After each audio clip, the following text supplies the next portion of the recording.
ఓం నమో వెంకటేశాయ.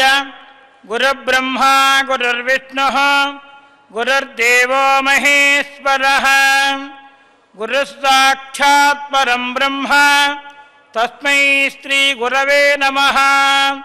జ్ఞానానందమయం దేవం నిర్మలస్ఫటికాకృతిం ఆధారం సర్వవిద్యానాం హయగ్రీవముపాస్మహే. మత్పాదౌ శరణం వ్రజేతి చరణౌ సంసార సింధుస్తదా. జానం సంస్పృశతీతి జానుమపి పాణిభ్యాం త్వయం దర్శయన్. శేషాద్రౌ జగతోశ్చ రక్షణదిజా తిష్టద్దయాసాగరః. సస్త్రేజాంసి చతుర్భుజః కలయతాం శ్రీ శ్రీనివాస ప్రభుః. ఈశానాం జగతోశ్చ వెంకటపతేర్విష్ణోః పరాం రేజసీ. తద్వక్షస్థల నిత్యవాసరసికాం దక్షాంతి సంవర్ధినీం. పద్మాలంకృతపాణి వల్లవయుగాం పద్మాసనస్థాం త్రిజం.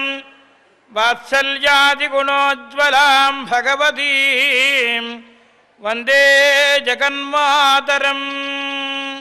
అస్మద్గురుభ్యో నమః. శ్రీమతే రామానుజాయ నమః. సమస్త పరివారాయ సర్వదివ్యమంగళ విగ్రహాయ శ్రీమతే నారాయణాయ నమః. మనోజవం మారుతతుల్యవేగం జితేంద్రియం బుద్ధిమతాం వరిష్టం. వాదాత్మజం వానరయూధముఖ్యం శ్రీరామదూతం శిరసా నమామి. నారాయణం నమస్కృత్య నరం చైవ నరోత్తమం దేవీం సరస్వతీం వ్యాసం తతో జయముదీరయేత్.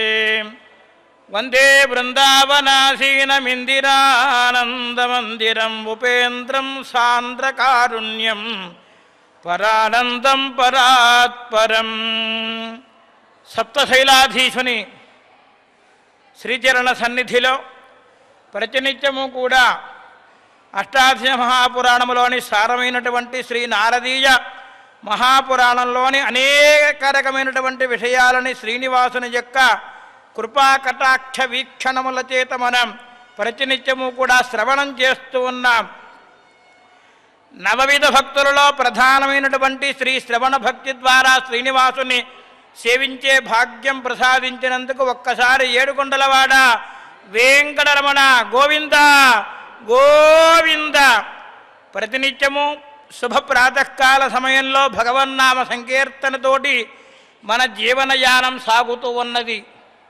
ఎందుకయ్యా అంటే ఉచ్ఛ్వాస నిశ్వాసములు శ్రీనివాసుడి అనుగ్రహించినటువంటివి కావున భక్తితోటి భగవంతుణ్ణి గోవింద గోవింద గోవింద అంటూ ముమ్మార్లు గొంతెత్తి ఎవరైతే శ్రీవారిని సేవిస్తూ శ్రవణం చేస్తూ సంకీర్తన చేస్తారో వారందరినీ కూడా కొంగు బంగారమై కాపాడే కరుణానిధి ఆ శ్రీనివాసుని యొక్క అనుగ్రహం మనందరిపైన ప్రతినిత్యము కూడా చక్కగా జాలువారుతూ ఉన్నది. అటువంటి శుభ సమయంలో నారదీయ మహాపురాణంలోని విశేషాలను ఈనాడు స్వస్తి శ్రీ చాంద్రమాన శ్రీ శోభకృత నామ సంవత్సరం దక్షిణాయనం శరదృతువు మార్గశిరమాసం శుక్లపక్షం ఏకాదశి దశమి మహాతిథి రేపటి రోజు వైకుంఠ ఏకాదశి దశమి తిథి నాడు చక్కగా స్వామివారి యొక్క అనుగ్రహం చేత భృగువాసరం అనగా శుక్రవారం నాడు అశ్వనీ నక్షత్రంతో కూడినటువంటి ఈనాడు స్వామివారు చక్కగా అనేక రకమైనటువంటి గోక్షీర గోదధి మధు మొదలుగా గల సుగంధ ద్రవ్యముల చేత శ్రీనివాసుడు అలాగే తిరుచుకనూరు అని పిలువబడే శ్రీచానూరులో పద్మావతి తాయార్లు చక్కగా అభిషేక కార్యక్రమాన్ని పూర్తి చేసుకొని మనందరికీ కూడా ఆనందాన్ని పంచుతూ ఉన్నటువంటి శుభ దశమి తిథి నాడు శ్రీనివాసుని సేవిస్తూ ఉన్నాం. రేపటి రోజు అత్యంత రమణీయమైనటువంటి రోజు వైకుంఠ ఏకాదశి, దానిని ముక్కోటి ఏకాదశి అని అంటారు. ఆ పూర్వదిన సందర్భముగా ఈనాడు ఏకాదశి మహావ్రతాన్ని ఎవరైతే ఆచరించారో వారందరూ కూడా ఈనాడే సంకల్పం చేసుకొని స్వామివారి యొక్క సంకీర్తనతోటి రేపటి రోజు మేము ఏకాదశి మహావ్రతాన్ని నీ యొక్క అనుగ్రహం చేత ఆచరించడానికి సిద్ధంగా ఉన్నామని చెప్పి సంకల్పం చేసుకునే శుభ సమయం కూడా ఈనాడే కావున శ్రీనివాసుని అనుగ్రహ విశేషం చేత నారదీయ మహాపురాణంలోని విశేషాలను యథామతి మనం తెలుసుకుంటూ ఉన్నాం.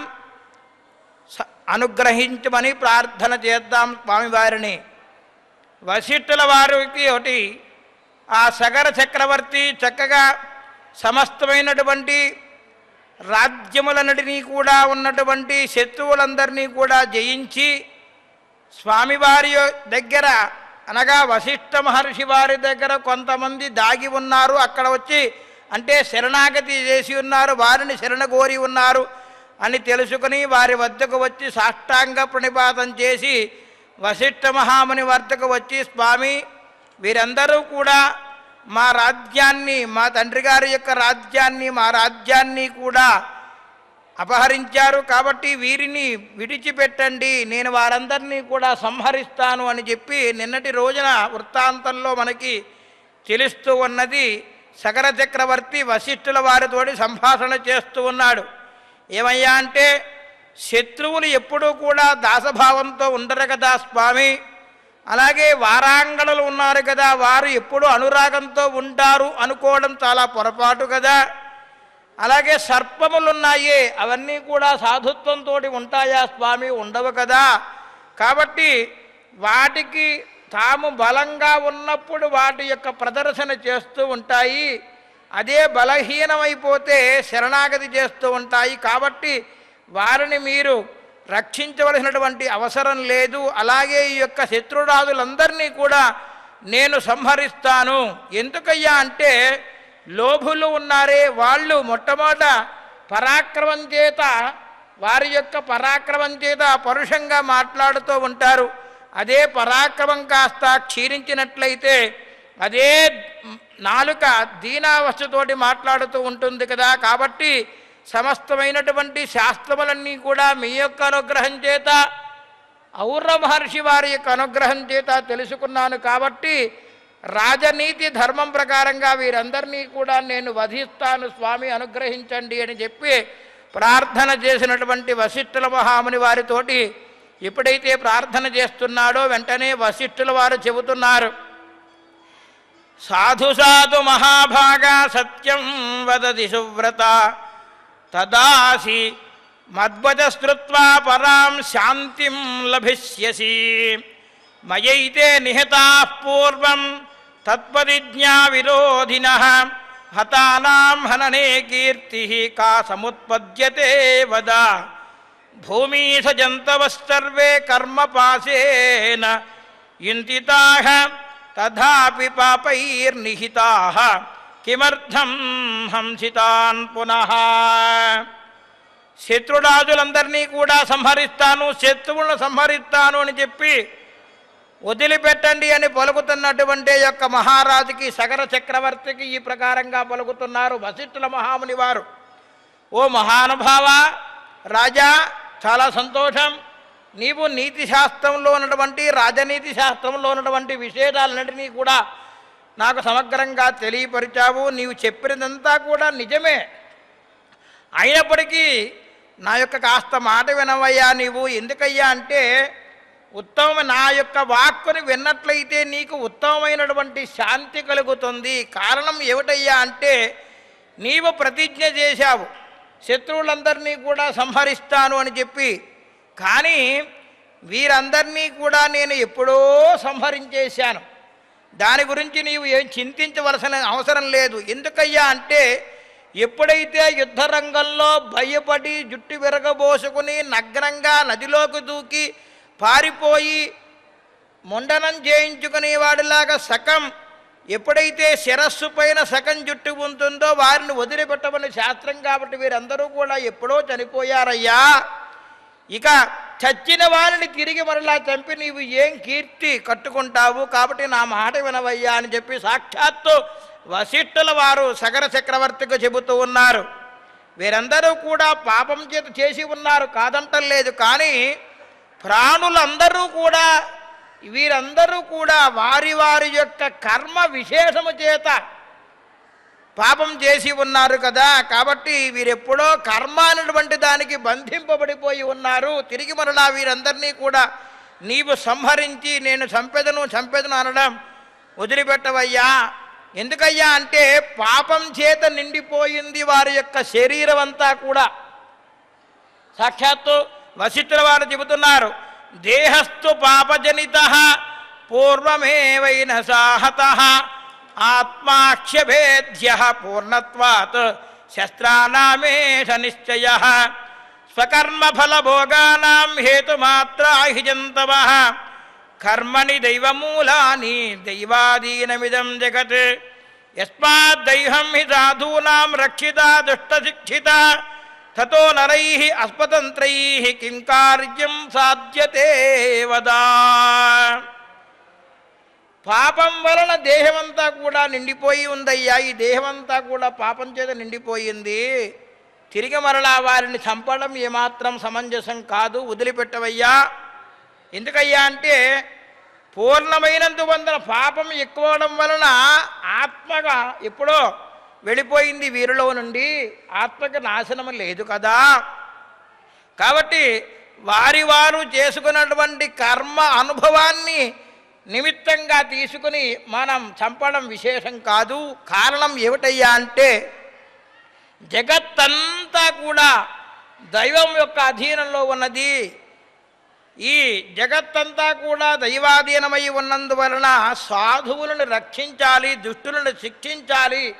అది నీవు చెప్పినటువంటి వాక్యము నేను ఒప్పుకుంటున్నాను. కానీ వీరందరూ కూడా ఎప్పుడో చనిపోయి ఉన్నారు, వీరిని వదిలిపెట్టవయ్యా అని చెప్పి సాక్షాత్తు వశిష్ఠుల వారు ఆ సగర చక్రవర్తికి చెబుతూ ఉన్నారు. ఎందుకయ్యా అంటే శరీరం పాపసంభూతం పాపేనైవ ప్రవర్తతే పాపమూలమిదం జ్ఞాత్వా కథం హంతం సముద్యతః. శరీరం అంతా కూడా పాపం చేత నిండిపోయి ఉంది కదా, పుట్టలు కట్టేసింది. ఒక వల్మీకి ఎలాగైతే పెరిగిపోతుందో పాపమైనటువంటి పుట్టంతా కూడా పెరిగిపోయి ఉంది. కాబట్టి ఈ శరీరంతో ఉన్నటువంటి వీరందరూ కూడా పాపాన్ని చేసి ప్రవర్తిస్తూ ఉన్నారు. ఇదంతయూ కూడా పాపమని తెలిసి తిరిగి మరలా వారిని చంపడానికి సిద్ధపడడం ఎంతవరకు సమంజసమయ్యా, కాదయ్యా, తప్పయ్యా, ఆలోచించవయ్యా అంటూ ఆత్మ అనేటువంటిదే ఉందే అది చాలా శుద్ధమైనటువంటిది. దేహం నుండి ఎప్పుడైతే ఆత్మ వెడిలిపోయిందో ఆ దేహం మృతజీవంతో సమానం కదా. కాబట్టి నీవు సంహరించవద్దు అని చెప్పి అనేక రకమైనటువంటి విషయాలన్నిటినీ కూడా శాస్త్రార్థంగా ధర్మశాస్త్రములటువంటి విషయంతో అతన్ని జాగ్రత్తగా సముదాయిస్తూ ఉన్నారు సాక్షాత్తు వశిష్ఠుల వారు. ఎప్పుడైతే తన గురువుగారైనటువంటి ఔర మహర్షి అనుగ్రహం చేత సంప్రాప్తమైనటువంటి వశిష్ఠ మహాముని వారు ఈ ప్రకారంగా చక్కనైనటువంటి శాస్త్రార్థంలో ఉన్నటువంటి మాటలన్నిటినీ కూడా చెప్పారో వాటన్నిటినీ కూడా శ్రద్ధగా విన్నాడు. విని ఆయన చెబుతున్నారు, కోపాన్ని ఉపసంహరించుకోవయ్యా. కోపాన్ని ఉపసంహరించుకొని నీవు ఎప్పుడైతే కోపమును ప్రదర్శించవలసిందో వచ్చిందో అప్పుడు మాత్రమే ప్రదర్శించు. యుద్ధనీతిలో ఏమిటయ్యా అంటే వీరందరూ కూడా ముందుగానే వీరందరూ కూడా పరంపదించి ఉన్నారు, జీవచ్ఛవంలా ఉన్నారు. వీరు చచ్చిన వారితో సమానమే. తిరిగి మరలా చంపి నీవు వాటన్నిటినీ కూడా మూట కట్టుకోగయ్యా పాపాన్ని అని చెప్పి నివారించినటువంటి ఆ మహానుభావుడి యొక్క వాక్యములన్నీ కూడా మాటలన్నీ కూడా శ్రద్ధగా విన్నాడు సగరుడు. విని తన యొక్క కోపాన్ని ఉపసంహరించుకుంటూ ఉన్నాడు. ఇది వాక్యం గురోస్తృత్వా విరరామ సకోపతః స్పృశన్ కరేణ సకరం నందనం మునయస్తదా అధాదర్వ నిధిస్తస్య సకరస్య మహాత్మనః రాజ్యాభిషేకం కృతవాన్ మునిభిః సహ సంవ్రతైః భార్యాద్వయం చ తస్యాసీత్ కేశినీ సుమతీస్తథా కాశ్యపస్య విదర్భస్య తనయే మునిహత్తమః. వెంటనే ఎప్పుడైతే కోపాన్ని ఉపసంహరించుకున్నాడో ఆ సగరుణ్ణి ఆ వశిష్ఠుల వారు దగ్గరకు వచ్చి చక్కగా ఆశీర్వచనం చేశారు. ఆశీర్వచనం చేసి వారి యొక్క కరస్పర్శ చేత శరీరాన్నంతా కూడా ఒక్కసారి తాకివేశారు. ఎప్పుడైతే మహానుభావుడైనటువంటి వశిష్ఠుల వారి యొక్క దివ్యమైనటువంటి కర్రకమలములు ఎప్పుడైతే ఈ యొక్క సగర చక్రవర్తి యొక్క శిరస్సుపై పడ్డాయో వెంటనే అతనున్నటువంటి కోపమంతా కూడా తొలగిపోయింది. ఆనందంగా ఆ మహర్షికి నమస్కారం చేశాడు సగరుడు. తరువాత వశిష్ఠ మహాముని వారు ఏం చేశారయ్యా అంటే సగరుణ్ణి రాజ్యాభిషేకాన్ని జరిపించి అతనికి విదర్భ మహారాజు గారు అయినటువంటి కాశ్యపుని యొక్క కుమార్తెలైనటువంటి కేశిని సుమతి అయినటువంటి ఇరువురు భార్యలను ఇచ్చి చక్కగా వివాహం చేశాడు. నాయనా, శత్రువులందరినీ కూడా చక్కగా నీవు సంహరించావు, చాలా సంతోషం, ఇక రాజ్యాన్ని పరిపాలించవయ్యా అని చెప్పి తనకి రాజ్యాభిషిక్తుని గావించి విదర్భ మహారాజు గారైనటువంటి కాశ్యపుని యొక్క కుమార్తెలైనటువంటి కేశిని సుమతి అయినటువంటి ఇరువురు భార్యలని ఇచ్చి చక్కగా వివాహం జరిపించారు సాక్షాత్తు వశిష్ఠుల వారు ఈ సగరుడికి, సగర చక్రవర్తికి. ఈ ప్రకారంగా ఎప్పుడైతే వివాహం జరిగిందో తరువాత రాజ్యే ప్రతిష్ఠితం దృష్ట్వా ముని ఔర్వస్తపోనిధి వనాదాగత్య రాజానాం సంభాస్య స్పాస్త్రమం జిజౌ కదాచిత్ తస్య భూపస్య భార్యాభ్యాం ప్రార్థితో ముని వరం దదాపయత్యార్థమౌర్వో భార్గవమంత్రవిత్ క్షణం ధ్యానస్థితో భూత్వా త్రికాలజ్ఞో ప్రార్థితో మునీశ్వరః కేశినం సుమతిం చైవ ఇదమాహ ప్రహర్షయన్నే. సగర చక్రవర్తికి ఎప్పుడైతే రాజ్యాభిషేకాన్ని చేయించారో, వివాహం జరిపించారో వెంటనే తన సగర చక్రవర్తి గురువుగారు అయినటువంటి ఔర మహర్షి వారు వచ్చారన్న వనం నుండి వచ్చారు, అరణ్యంలో నుండి వచ్చారు. వచ్చి చక్కగా ఆశీర్వచనం చేశారు ఈ దంపతులకి. ఆశీర్వచనం చేసిన వెంటనే భార్గవ వంశుడైనటువంటి మంత్రవేత్త అయినటువంటి ఆ ఔర మహర్షి వారు సగర చక్రవర్తిని తన భార్యలని కూడా ఆశీర్వదించి తన భార్య అయినటువంటి కేశిని సుమతి వారందరూ కూడా చక్కగా ఆ యొక్క మహర్షికి ప్రార్థన చేసి సేవిస్తూ ఉండగా వారి యొక్క సేవకి ఆనందించి సంతోషించి వెంటనే మీకు చక్కనైనటువంటి సంతానం కలుగుతుంది అని చెప్పి వరమిచ్చారట ఔర మహర్షి వారు. ఈ ఔర మహర్షి వారే సగర చక్రవర్తికి దగ్గర ఉండి నామకరణం మొదలుగాగల ఉపనయన సంస్కారములన్నీ కూడా చేయించి వారే దగ్గరుండి మంత్రోపదేశం చేసి అనేక రకమైనటువంటి వేద విద్యలను అభ్యసించి చేయించి అనేక శస్త్రాస్త్రములన్నీ కూడా ఇచ్చినటువంటి మహా గురువు గారు ఔర చక్రవర్తి ఔర మహర్షి. అటువంటి ఔర మహర్షి త్రికాలజ్ఞుడు కాబట్టి వెంటనే అక్కడికి వచ్చి ఆ యొక్క మహారాజు గారిని భార్యనిద్దరినీ కూడా ఆశీర్వదం చేశారు. ఆశీర్వచనం చేసి చక్కనైనటువంటి సంతానం కలుగుతుంది మీకు, ఆనందించండి అని చెప్పారు.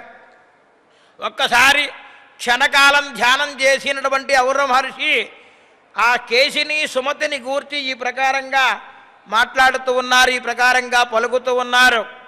ఔర్వమువాచ ఏకా వంశధరం చైకం అన్యాసనయుతాని చ అప్యత్యార్థం మహాభాగే ప్రణుతాంత ఇదేప్సితం అధ శ్రుత్వా వచస్తస్య మునేః ఔర్వస్య నారద కేశిన్యేకం సుతం వవ్రే వంశసంతాన కారణం తథా షష్టి సహస్రాణి సుమత్యాహ్యభవత్సుతాః నామ్నా సమంజః కేశిన్యాస్తనయో మునిషత్తమా. ఔర మహర్షి వారు ఈ ప్రకారంగా పరుగుతూ ఉన్నారు. మీ ఇద్దరిలో ఒకరికి, ఇద్దరిని అడుగుతున్నారు విడివిడిగా, మీ ఇద్దరిలో ఒకరికి రత్నమైనటువంటి వంశకరుడైనటువంటి కుమారుడు కలుగుతాడు, ఇంకొకరికి 60,000 మంది కుమారులు కలుగుతారు, ఎవరెవరికి ఏం కావాలో కోరుకోండి అన్నాడు. ఆ కేశిని సుమతి అయినటువంటి వారిద్దరినీ కూడా పిలిచాడు. పిలిచి మహాబల పరాక్రమవంతుడు వంశాంకురుడైనటువంటి ఒక మహారాజు గారు ఒక పుత్రుడు మీకు కావాలా, లేక 60,000 మంది కొడుకులు మీకు కావాలా, మీరే నిర్ణయం తీసుకోండి, మీరు ఏం వరం కోరుకున్నా మీరిద్దరిలో ఎవరు వాటిని నేను ప్రసాదిస్తాను అని చెప్పి ఆ గురువైనటువంటి ఔర మహర్షి వారు పలికిన వెంటనే కేశిని అయినటువంటి ఆమె నాకు ఒక కుమారుణ్ణి ప్రసాదించండి అని ప్రార్థన చేసిందట. సుమతి 60,000 మంది కుమారుడు నాకు కావాలి అని చెప్పి ప్రార్థన చేసింది. అట్లే అగుగాక అని చెప్పి ఆశీర్వచనం చేశారు. అదే ప్రకారముగా కేశినికి ఒక కుమారుడు, సుమతికి 60,000 మంది కుమారులు కలిగారు. ఆ కేశిని యొక్క కుమారుని పేరే అసమంజసుడు అని నామకరణం చేశాడు. అసమంజస్తు కర్మాణి జాగరోన్మత్తజేష్టితః తం దృష్ట్వా సాగరాస్తర్వే హ్యసంతో వర్తచేతసః తద్బాలభావం సందుష్టం జ్ఞాత్వా బాహుసుతో నృపః చింతయామాస విధివత్ పుత్రకర్మ విగర్హితం అహో కష్టతరాలోకే దుర్జనానాం హి సంగతిః కారుకైస్తాట్యతే వహ్నిః అయస్సంయోగమాత్రతః. చూడండి, ఎప్పుడైతే అసమంజసుడు జన్మించాడో వెంటనే అతను ఏం చేస్తున్నాడు, మదించినటువంటి మత్తేభల్లాగా ఏనుగులాగా అందరిపైన కూడా విరుచుకుపడుతూ అనేక రకమైనటువంటి చెడు పనులన్నీ కూడా చేస్తూ ఉన్నాడట ఆ యొక్క అసమంజసుడు. ఎవరైనా కేశిని యొక్క కుమారుడు. ఈ మహారాజు గారి శకర చక్రవర్తికి 2 భార్యలైనటువంటి వారిలో కేశినటువంటి ఆమె ద్వారా కలిగినటువంటి ఈ యొక్క అసమంజసుడు ఉన్నాడే, అతనన్నీ కూడా చెడు పనులన్నీ కూడా చేస్తూ ఉన్నాడట. పుట్టిన వెంటనే అసమంజసుని చూసి చాలా బాధపడింది ఈవిడే. బాధపడింది. సగరుల యొక్క పుత్రులందరూ కూడా ఈ ప్రకారంగా ఉన్నారు, ఏమిటి అని చెప్పి చాలా చింతిస్తూ ఉన్నది ఆ యొక్క తల్లి. అసమంజసుడు చేస్తున్నటువంటి ఈ బాల చేష్టలతోటి చింతాక్రాంతుడైపోయాడు తండ్రి గారైనటువంటి శకర చక్రవర్తి. చూడండి, లోకంలో దుర్జన సాంగత్యం తప్పు కదా, చాలా కష్టాన్ని కలిగిస్తుంది కదా. తన కుమారుడే అయినప్పటికీ కూడా దుర్జనులతోటి సాంగత్యం చేస్తూ తను చేస్తున్నటువంటి ఈ యొక్క చెడు పనులన్నిటినీ కూడా చూశాడు ఆ శకర చక్రవర్తి. చూసి బాధపడుతున్నాడు. ఎందుకయ్యా అంటే ఇనుము ఉంది కదా, ఆ ఇనుము సంయోగం చేసేటప్పుడు అగ్నిపై పడితే ఆ సమ్మెట పోటు ఇనుముపై కూడా పడుతుంది కదా. కాబట్టి తను చెడు పనులన్నీ కూడా చేస్తూ ఉన్నాడు, బాధపడుతూ ఉన్నాడు ఈ యొక్క శకర చక్రవర్తి. ఈ ప్రకారంగా బాధపడుతున్నటువంటి అతనికి ఏం జరిగిందయ్యా అంటే అంశుమన్నామదనయో బభూవ హ్యసమంజసః శాస్త్రజ్ఞో గుణవాన్ ధర్మీ పితామహహితే రతః దుర్వృత్తాస్సాగరాత్ సర్వే లోకోపద్రవకారిణః అనుష్ఠానమతా నిత్యం అంతరాయా భవంతి తే ఉత నిజానయజ్ఞేషు హవీంసి విధివద్విజైః బుభుజేతాని సర్వాణి నిరాకృత్య దివౌకశః. అసమంజసునికి ఎప్పుడైతే ఈ ప్రకారంగా తన యొక్క చేస్తున్నటువంటి చేష్టలన్నీ కూడా చెడు కార్యక్రమాలన్నీ కూడా చేస్తూ ఉన్నాడో, అదే ప్రకారంగా అతని యొక్క చెడు ప్రవర్తనని మారకుండా ఉన్నాడు. అనేక రకమైనటువంటి క్రూరకర్మలన్నీ చేస్తూ ఉన్నాడు, బాధపడుతూ ఉన్నారు తండ్రి గారు. కానీ వయస్సు ఆగదు కదా, యుక్త వయస్సు వచ్చేసింది, తనకు కూడా వివాహం జరిగింది. అసమంజసునికి అంశుమంతుడు అనేటువంటి ఒక కుమారుడు కూడా కలిగాడట కాలక్రమంలో. అంశుమంతుడున్నాడే, ఆయన అనేక రకమైనటువంటి శస్త్రములు అన్నీ కూడా చక్కగా తెలుసుకున్నాడు. చూడండి, కేశిని యొక్క కుమారుడైనటువంటి ఈ యొక్క అసమంజసుడు చేస్తున్నటువంటి బాలచేష్టలతో చాలా బాధపడ్డాడు. దుర్జన సాంగత్యం చేస్తున్నాడు అని తెలుసుకున్నప్పటికీ కూడా ఏమీ చెయ్యలేకుండా ఊరుకున్నాడు శకర చక్రవర్తి. బాధపడ్డాడు. ఈ బాధ ఇలాగే ఉండగానే కాలం గడిచింది. అతనికి వివాహం కూడా అయిపోయింది. అతని యొక్క కుమారుడుగా అంశుమంతుడు జన్మించాడు. అతనికి అంశుమంతుడు అని నామకరణం చేశారు. ఆ అంశుమంతుడు చక్కగా అల్లారుబిడ్డగా బిల్లుడుగా పెరుగుతూ సకల శాస్త్రములన్నిటినీ కూడా తెలుసుకొని మంచి గుణవంతుడుగా ఉన్నాడట. చూడండి విధి ఎలా ఉంటుందో. ఔర మహర్షి వారు ప్రసాదించినటువంటి వారిలో 60,000 మంది కుమారుడు కావాలా, పరాక్రమవంతుడైనటువంటి ఒక కుమారుడు కావాలా అని కోరుకోమంటే ఒక కుమారుడు చాలు అని కోరుకున్నటువంటి ఆమెకు అంశుమంతుడు జనిస్తే అసమంజసుని యొక్క కుమారుడిగా ఈ యొక్క అంశుమంతుడు జన్మించాడు. అంశుమంతుడు సకల శాస్త్రములన్నిటినీ కూడా తెలుసుకుని తల్లిదండ్రులను సేవిస్తూ మహాగుణవంతుడుగా ఉండి ధర్మజ్ఞుడుగా ఉన్నాడట. ఎప్పుడూ కూడా ధర్మాన్ని తప్పకుండా తను చేయవలసినటువంటి విధి విధానములన్నీ కూడా యథాశాస్త్రముగా గురువుగారు చెప్పినటువంటి విషయములన్నీ కూడా చక్కగా వింటూ ఉన్నాడు ఈ యొక్క ధర్మజ్ఞుడైనటువంటి అంశుమంతుడు తాతగారైనటువంటి సగర చక్రవర్తి వారి వద్దకు వెళ్ళి నమస్కారం చేసుకుని ప్రతినిత్యము కూడా వారిని సేవిస్తూ అనేక రకమైనటువంటి నీతి శాస్త్రములను వేదాంగములను శస్త్రాస్త్రములను చక్కగా అభ్యసిస్తూ ఉన్నాడు, నేర్చుకుంటూ ఉన్నాడు. ఎందుకయ్యా అంటే తన తండ్రి గారు చెడు నడతతో ఉన్నారు అని తెలుసు. కానీ తండ్రి గారు కదా, వారిని సదా గౌరవించాలి, తల్లిదండ్రులను పూజించాలి అని చెప్పి తాతగారి వద్దకు వెళ్ళి అక్కడ ఆయన చక్కగా సకల విధమైనటువంటి నీతి శాస్త్రములు ఉన్నటువంటి రహస్యములన్నీ కూడా తెలుసుకుంటూ ఉన్నాడట ఈ యొక్క అసమంజసుని యొక్క కుమారుడైనటువంటి అంశుమంతుడు.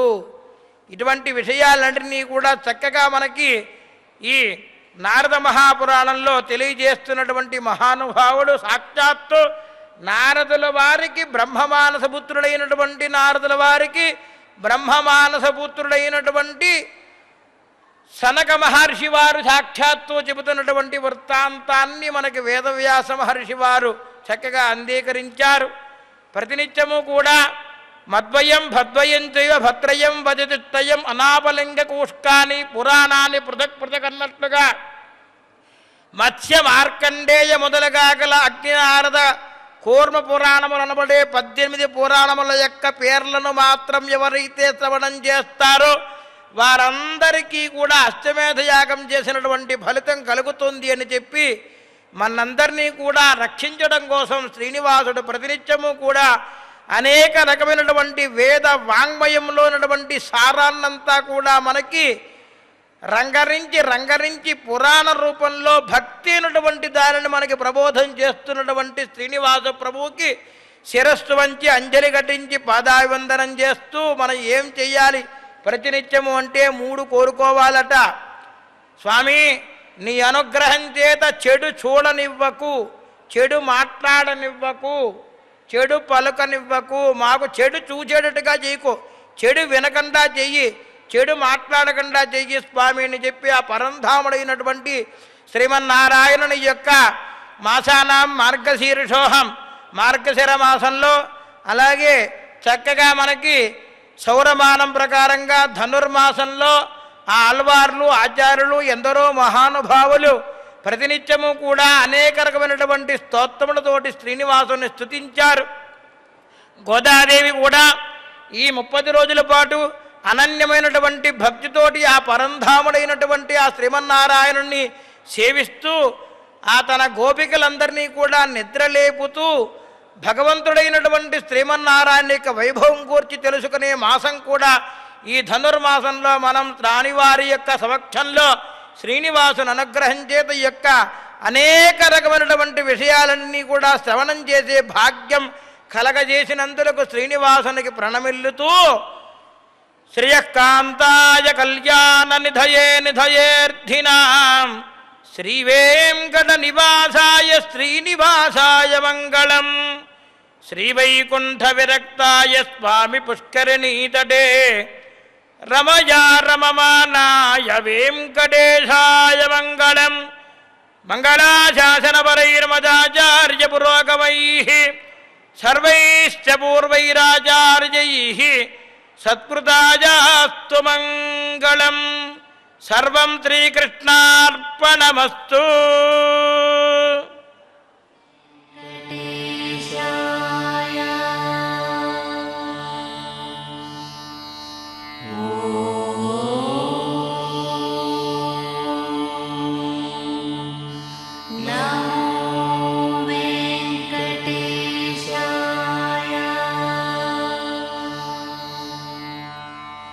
ఓ